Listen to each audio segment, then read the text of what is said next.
They thought he was finished with war. A young Navy SEAL retreating into the frozen woods of Silver Pine, Colorado, carrying scars no one could see. Then a storm-choked patrol changed everything. Caught in a steel trap, a German shepherd lay unconscious in the snow. 4 tiny puppies crying against her fading warmth. But she wasn't alone. Someone had put her there, and they were still watching. As he cut her free, their eyes met, and a hunt quietly began. He thought he was saving a dog that night. He didn't know he was stepping into a fight far from over. If this story grips you, subscribe for stories of courage, justice, and unbreakable bonds. Winter had tightened its grip around Silver Pine, Colorado, with the kind of cold that didn't rush but settled in slowly, patiently, until it reached the bone. Snow fell in heavy, wind-driven sheets, blurring the outlines of the mountain town and turning the surrounding pine forest into a shifting wall of white and shadow. The sky hung low and dull, pressing down as if daring anyone to challenge it. On the northern edge of that forest lived Elias Hunter. At 28, Elias was young by most standards, but nothing about him felt unfinished. He stood tall and lean, his frame hardened by years of military training, shoulders broad beneath a weather-worn winter parka.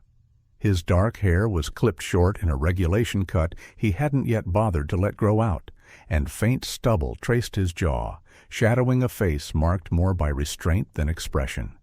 His eyes, steel blue and constantly alert, carried a tension that never fully released, even in stillness.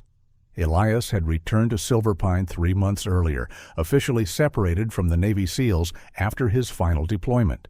The paperwork called it an honorable discharge. The doctors called it post-traumatic stress. Elias didn't bother naming it.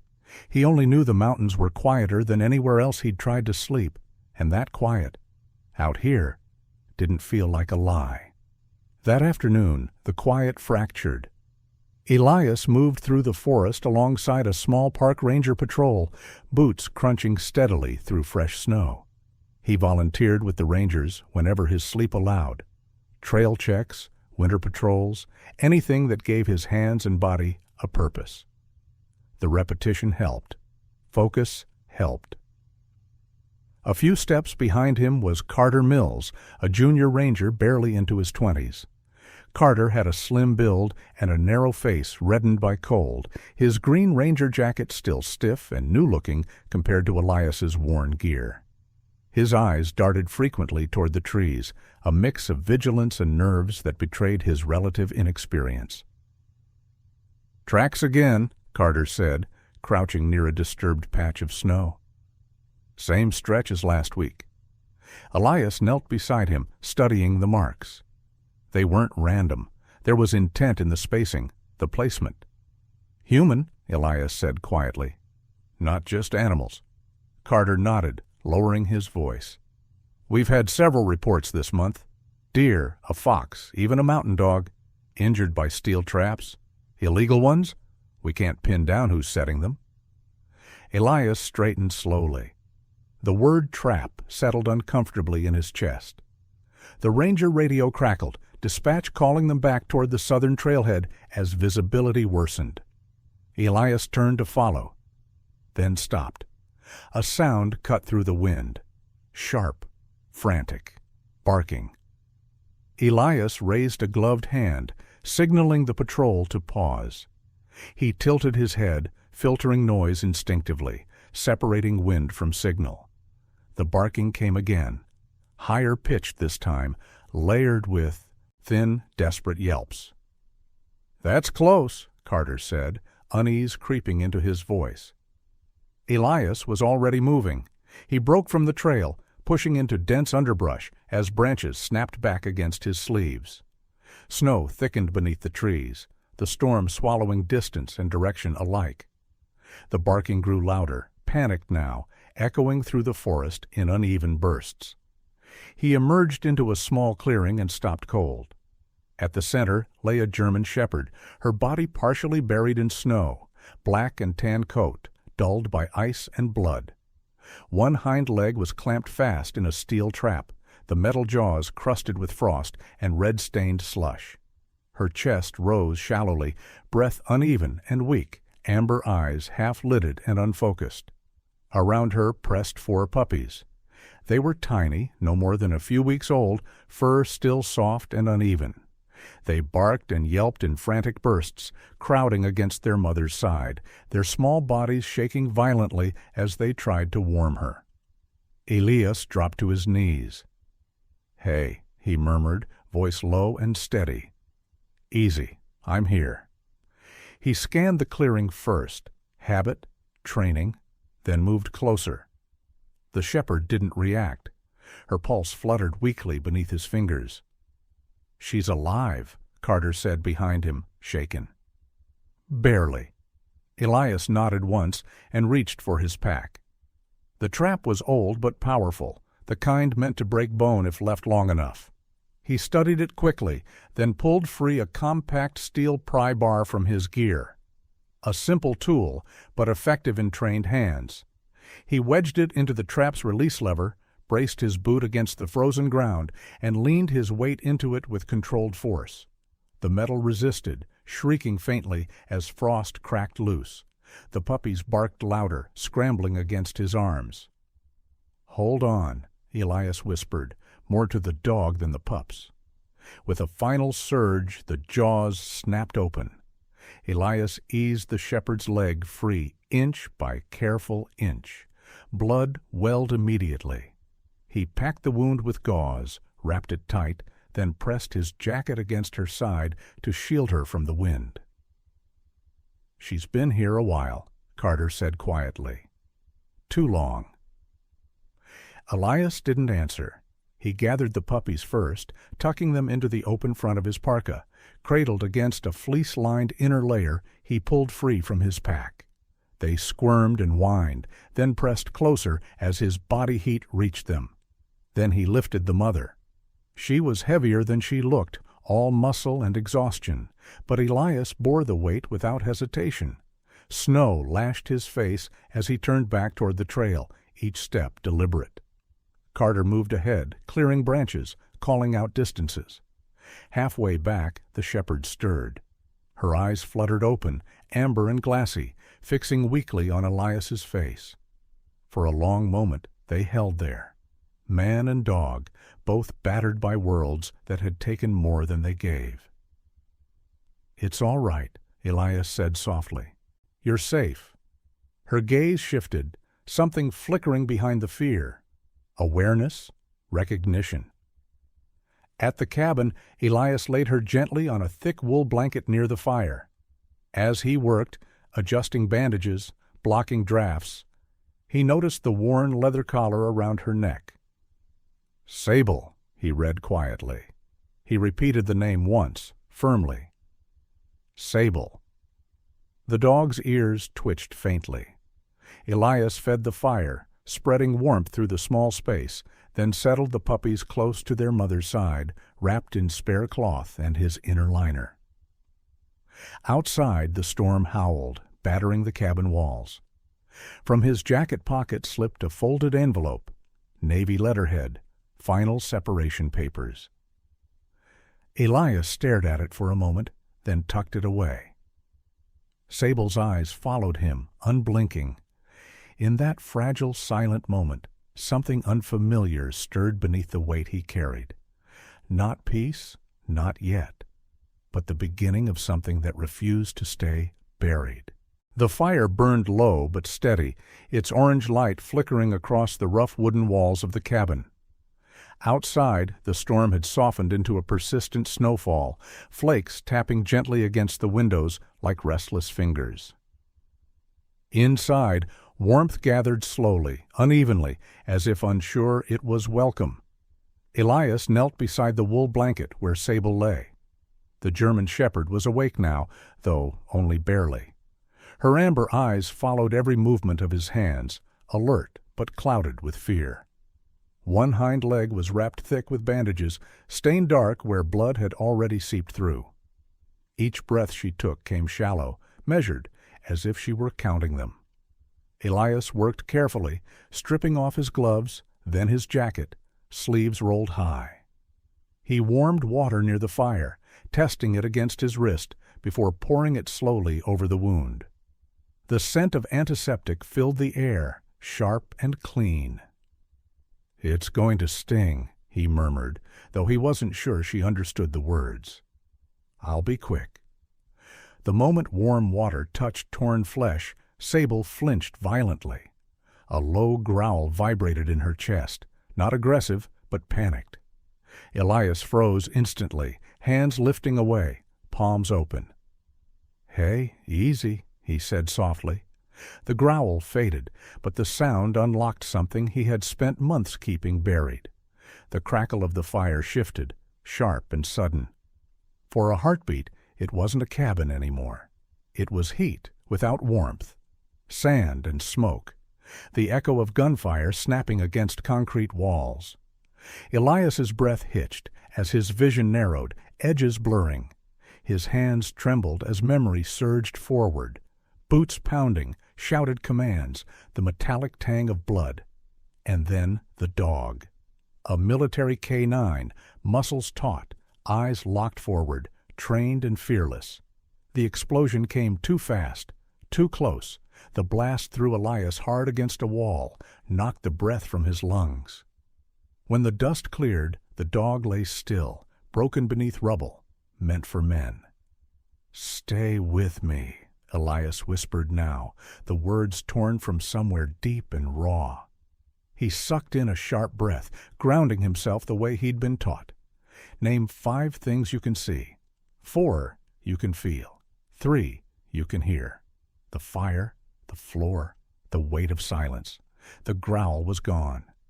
In its place came a soft whimper. Elias looked down. Sable's eyes were wide, her body tense, but she wasn't fighting. She was watching him, waiting. He forced his breathing to slow, then reached for her again, this time moving even more gently. He cleaned the wound with steady hands, rewrapped the bandages, then covered her with a thick blanket, pulled close around her ribs. Nearby, the 4 puppies had woken fully. They wobbled across the floor on unsteady legs, clambering over Elias's boots, his knees, each other. One tumbled into his lap and squeaked in protest. Another latched onto his sleeve with tiny teeth. Elias let out a startled sound, half laugh, half disbelief. The sound felt foreign, rusted, but it was real. "All right," he said quietly, smiling despite himself. "You win." The puppies settled against him, warmth radiating through layers of fabric. For the first time in weeks, Elias felt something loosen in his chest. A knock came at the door. Elias stiffened instantly, instinct snapping back into place. He rose, crossed the room in silence, and cracked the door open. Maya Reed stood on the porch, snow dusting her dark wool coat and curling into the edges of her auburn hair. She was in her early 30s, average height, with a calm, grounded presence that made the cold seem less severe around her. Her face was framed by loose strands escaping a low braid, freckles faint across her nose, her brown eyes sharp and assessing. She carried a medical bag slung over one shoulder. "I drove as fast as the road allowed," she said. "You said it was bad." Elias stepped aside. "It is." Inside, Maya knelt beside Sable immediately, movements practiced and confident. She spoke softly as she examined the leg, checked gums, pressed gently along ribs and spine.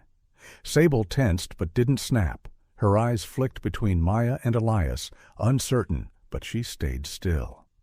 "She's in rough shape," Maya said after a long moment. "Severe trauma, infection risk, but—" She looked up, meeting Elias's gaze. "She's strong. With proper care, she can recover fully." Elias exhaled, the sound shaky. Maya continued her assessment, then glanced toward the puppies. "And these 4? "Found them with her," Elias said. "They wouldn't leave." Maya nodded slowly. "They wouldn't." She set up a temporary IV, administered medication, then stepped back, wiping her hands. "You did the right things. Whoever set that trap didn't intend to come back quickly. Her voice hardened slightly. I've been seeing this more often. Traps placed near migration paths, near towns. Elias's jaw tightened. Hunters? I don't think so, Maya said. This feels deliberate, organized. Someone looking to capture animals alive. Dogs, wolves, sell them out of state. Silence settled between them. Elias looked down at Sable, then at the puppies pressed close to her side. Trouble had a way of finding him, even when he didn't go looking for it. I didn't come back here to fight battles, he said quietly. Maya studied him for a long moment. I know, but you also didn't turn away in the snow. Their eyes held. Something unspoken passed between them. Recognition, concern, questions neither was ready to voice. I'll come back tomorrow, Maya said finally. Check the wound again. In the meantime, keep her warm. Keep her calm. She paused at the door. And Elias, if you hear anything else out there, call me, or the Rangers. After she left, the cabin felt quieter, but not empty. Elias settled back onto the floor beside the fire. Sable's breathing had evened out, her eyes drifting closed. Again. One of the puppies pressed against his leg, another against his boot. He stared into the flames, conflicted. He wanted peace. He wanted distance from everything that had nearly destroyed him. But the instincts that had kept him alive hadn't faded. They waited, watched, ready.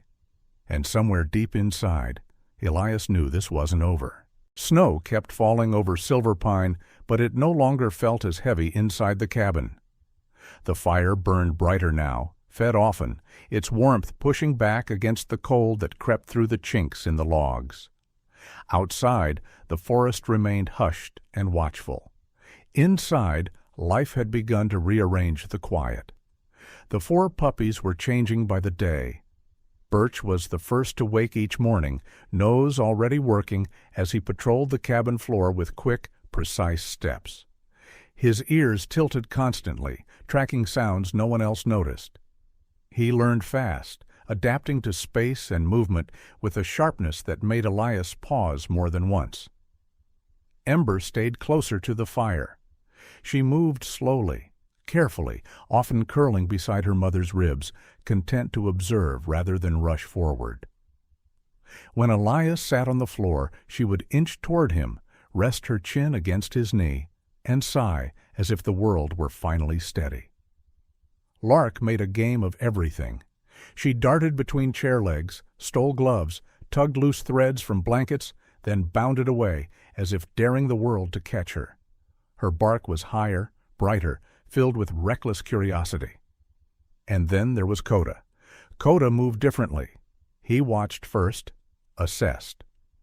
When Elias stood, Coda's body stilled, eyes locked forward, waiting. He didn't bark much. When he did, it was short and sharp, purposeful. His stance, square and balanced, echoed something Elias recognized in his bones. Sable lay nearby, strength returning slowly. Her legs still bore weight cautiously, but her posture had shifted. She watched her pups with a calm intensity, head lifted, eyes tracking every movement. When Coda responded to Elias's presence, Sable's ears flicked forward, pride glinting unmistakably in her gaze. Elias noticed. He cleared a small space near the hearth, rolling up a rug, then crouched low. "Sit," he said quietly. Coda hesitated only a fraction of a second before lowering his haunches. Elias's chest tightened. He kept his voice neutral. "Stay." Coda held position, eyes never leaving him. Sable's tail thumped once against the floor. The cabin filled with new sounds after that. Soft paws skittering across wood, playful growls, the occasional thud of a puppy tumbling into a chair leg. Elias found himself laughing. Brief, surprised bursts that left him blinking afterward, as if unsure where they came from. Healing didn't arrive all at once. It crept in sideways. The forest called him back soon enough. Elias walked alongside Carter Mills again, the younger ranger's stride more confident now, but his eyes sharper than before. Carter had swapped his new jacket for an older one, canvas worn thin at the elbows, a practical choice for deeper patrols.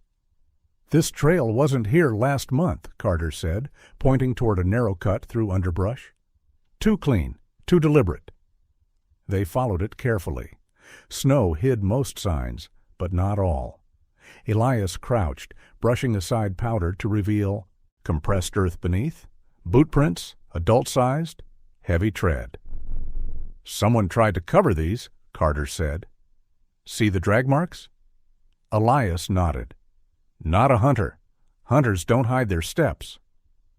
They moved farther upslope, where the forest thinned. Elias spotted the glint of metal half buried beneath snow. He approached slowly, signaled Carter to hold back, and uncovered another steel trap. Nearby, the snow was stained faintly, as if something had been pulled away in a hurry. Carter exhaled sharply. "That makes 5 this week." They marked coordinates, photographed the site, and dismantled the trap. The work felt familiar, methodical, controlled. Elias welcomed the clarity it brought. Later that afternoon, Maya Reed arrived at the cabin again. She shook snow from her boots and shrugged off her coat, revealing a thick knit sweater beneath. Her movements were efficient, practiced, but her eyes softened when she saw Sable rise to greet her. "She's healing well," Maya said after checking the leg. "No fever, swelling's down." She paused, then reached into her bag and withdrew a sealed sample vial. "I ran tests on residue from another injured animal. Same region, same kind of trap." Elias leaned closer. "And?" Maya's expression tightened. "Sedative, fast-acting, enough to drop a large dog within minutes." "That's not hunting," Elias said. "No," Maya agreed. "That's capture." She explained what she'd seen, how the dosage suggested planning, how the placement indicated familiarity with animal movement. This wasn't desperation, it was intention. Elias looked toward the door, then beyond it, toward the forest. "I didn't come back here to chase shadows," he said quietly. Maya studied him. "You didn't, but shadows don't care." That night the cabin glowed brighter than before. Elias fed the fire and settled near the floor as the puppies played around him. Birch practiced stalking fallen pine cones. Ember drifted asleep against Sable's side. Lark gnawed on a bootlace with triumphant determination. Coda sat across from Elias, waiting. Elias raised a hand slowly, fingers forming a signal. Coda responded immediately, dropping into a prone position without a sound. "Good," Elias murmured, pride threading cautiously through his voice. Outside, snow continued to fall, blanketing tracks and traps alike. Somewhere beyond the trees, someone watched and waited. Inside the cabin, warmth held, not just from fire. The storm arrived without warning, swallowing silver pine in a rush of wind and white. Snow slammed sideways against the cabin walls, rattling the shutters and erasing the forest beyond the windows. The night pressed close, thick and restless, as if the mountains themselves were holding their breath. Elias was awake when Sable growled. It wasn't the low, tired sound she made when pain flared in her leg. This was sharp, focused, a warning pulled from deep in her chest. She struggled upright, weight shifting awkwardly onto 3 legs, ears pinned forward. Before Elias could reach her, she lunged toward the door. "Sable, wait," he said, already moving. The door burst open. Snow rushed in. Sable vanished into the storm. Elias grabbed his coat and flashlight, heart hammering. Outside, the wind howled hard enough to drown thought. He scanned the yard, then the tree line, and felt the cold twist in his gut. One small shape was missing. "Lark," he breathed. The other puppies whimpered from the doorway, pressed close to Birch and Ember, Coda standing stiff and silent between them, eyes fixed on the dark. Elias dropped to one knee, ran his glove along the snow. Tiny paw prints veered away from the cabin, fresher than the rest, broken by longer strides that cut deliberately through the drifts. He followed. The trail led downslope toward a stand of firs where the wind carved narrow channels through the snow. Sable's tracks staggered beside the smaller prints, uneven but determined. Elias moved fast, careful not to lose them as the storm worked to erase everything. A faint metallic clink carried through the wind. Elias slowed, killed the flashlight, and listened. Voices. Low. Urgent. He edged closer, body dropping into the controlled, economical movements that had once kept him alive. Through the trees, he saw a man crouched near a fallen log, his back turned, gloved hands working quickly. A burlap sack lay open beside him. A small, frantic yip cut through the storm. "Easy," the man muttered. "You'll be worth it." Elias stepped forward. "Step away from the dog." The man spun, startled. He was thick-bodied, mid-30s, shoulders slumped beneath a threadbare jacket that had seen better winters. His beard was patchy, his eyes sharp and darting, the look of someone used to watching exits. A coil of wire and a compact syringe kit hung from his belt. "Mind your business," he snapped. "This doesn't concern you?" "It does," Elias said calmly, shifting to block the sack. "Let her go." The man's gaze flicked past him and froze. Sable stood several yards away, legs braced despite the tremor running through her injured limb. Her teeth were bared, breath steaming, body placed squarely between the man and the forest beyond. She didn't advance. She didn't retreat. She held the line. The man swore and lunged.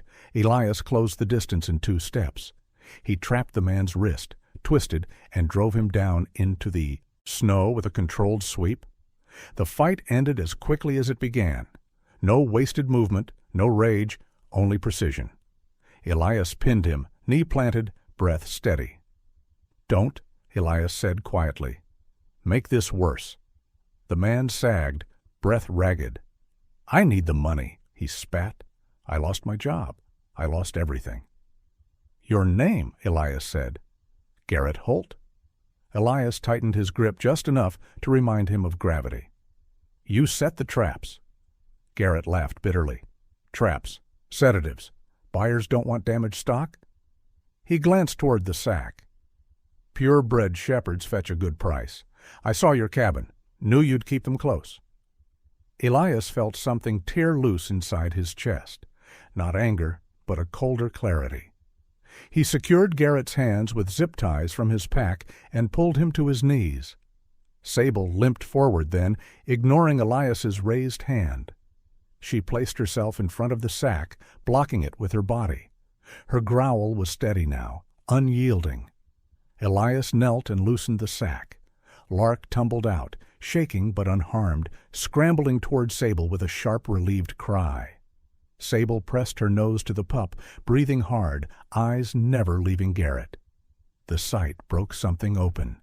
The snow, the wind, the line Sable held. Memory surged, unbidden. A concrete alley, a flash, a canine collapsing where he'd stood guard, refusing to yield even as the world fell apart. Elias's breath hitched. He turned away, shoulders shaking once, then again, tears freezing hot against his face. He didn't wipe them away. Sirens cut through the storm, distant but growing. Flashlights bobbed between the trees as the park rangers arrived, Carter at the front, jaw tight, eyes sharp. "Hands visible," Carter called, then stopped short when he saw Elias kneeling, Garrett restrained, Sable guarding her pup. "We've got it from here." They took Garrett into custody, reading charges over the wind. As they moved him away, he sagged, the fight drained out of him, leaving only a hollow bitterness. The Rangers began marking locations, radios crackling as they coordinated a sweep to recover every trap. The forest felt like it exhaled. Another set of lights appeared on the trail. Maya Reed ran the last few steps, hair loose from her braid, coat unbuttoned, breath quick. She dropped beside Sable without hesitation, hands gentle and sure as she checked the leg. You shouldn't have run, Maya whispered, voice breaking. She wrapped Sable in her arms, pressing her forehead to the dog's neck. But thank you. Sable leaned into the embrace, strength finally giving way. Maya looked up at Elias then. Snow clung to his lashes, his face raw and unguarded. She understood without asking. She rose and pulled him into a brief, firm hug, grounding, wordless. You faced it, she said softly.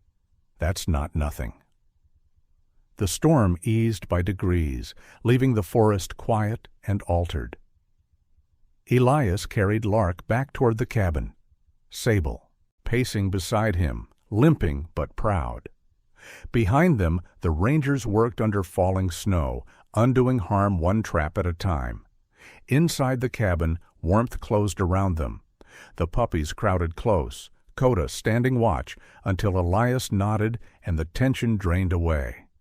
Sable settled at last, her body curved protectively around all four.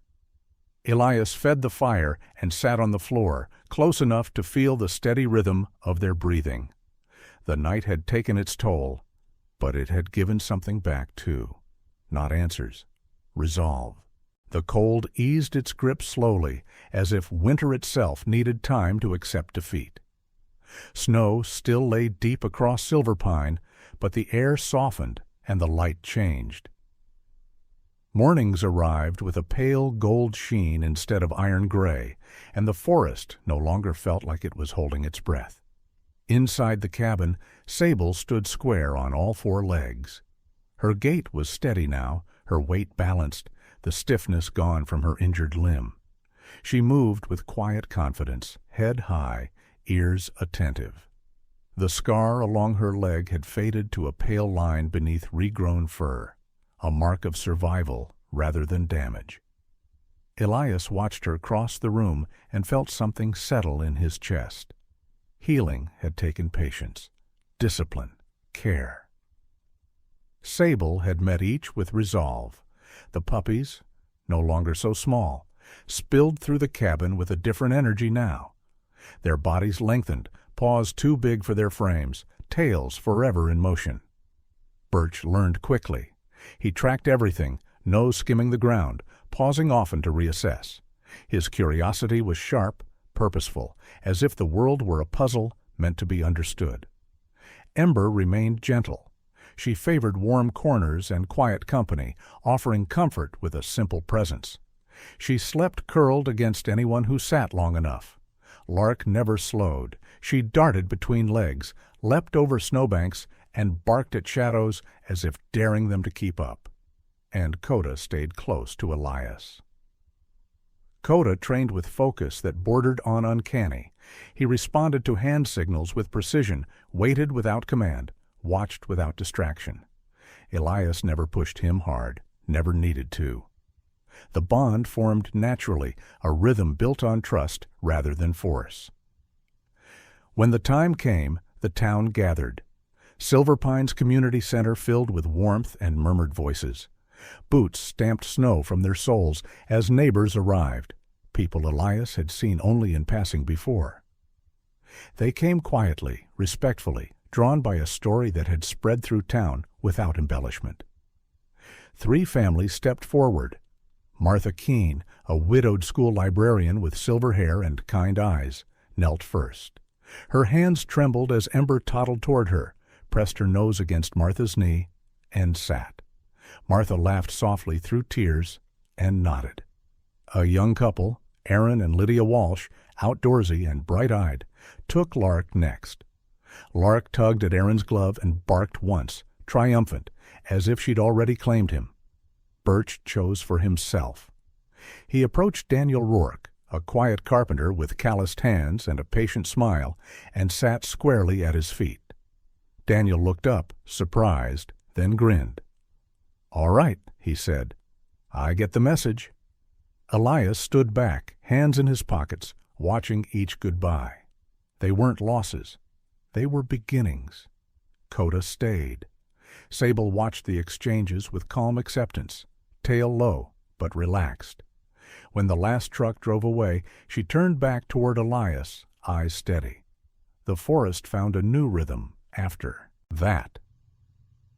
With Maya Reed at the helm, the town launched an initiative that spread faster than anyone expected. They called it No Traps in Our Woods.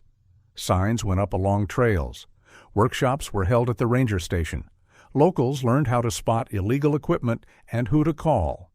The rangers increased patrols, their presence visible and reassuring. Maya moved through it all with tireless resolve. She spoke plainly, listened carefully, and worked with hands that healed and a voice that carried conviction. Elias walked beside her, not as a soldier, but as someone who understood structure and follow-through.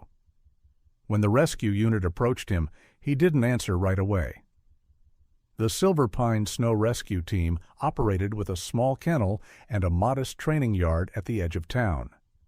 Their lead coordinator, Tom Alvarez, a broad-shouldered man in his 40s with windburned skin and a calm, practiced demeanor, met Elias one cold morning. "We could use someone like you," Tom said, nodding toward Coda. "Part-time, training support, winter operations." Elias looked down at Coda, who sat patiently, eyes bright. "Part-time," Elias said. "That I can do." Training days settled into a steady cadence. Elias taught with restraint, patience woven into every instruction.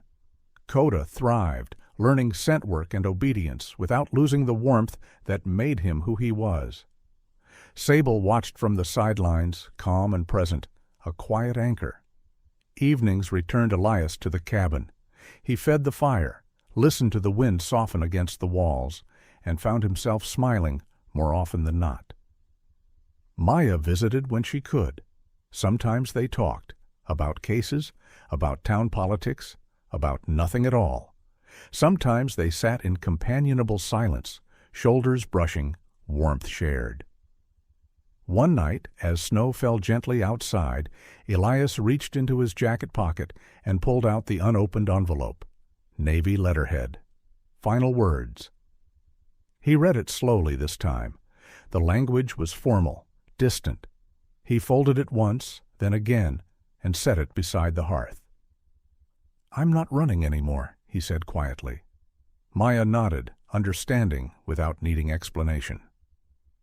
The season turned by degrees. Days lengthened. Snow melted from the roof in slow, steady drips. The forest exhaled. On the last cold night before spring truly took hold, Elias sat on the floor near the fire. Coda lay stretched at his side, chin on Elias's boot. Sable rested on the other, her breathing deep and even. The flames reflected softly in Elias's eyes. Peace didn't arrive with fanfare. It settled in like warmth after long exposure to cold. Elias leaned back, closed his eyes, and let it stay. Sometimes healing doesn't arrive with answers or applause. Sometimes it comes quietly. Through responsibility, through choosing to stay when walking away would be easier, through caring for something fragile when you yourself feel broken.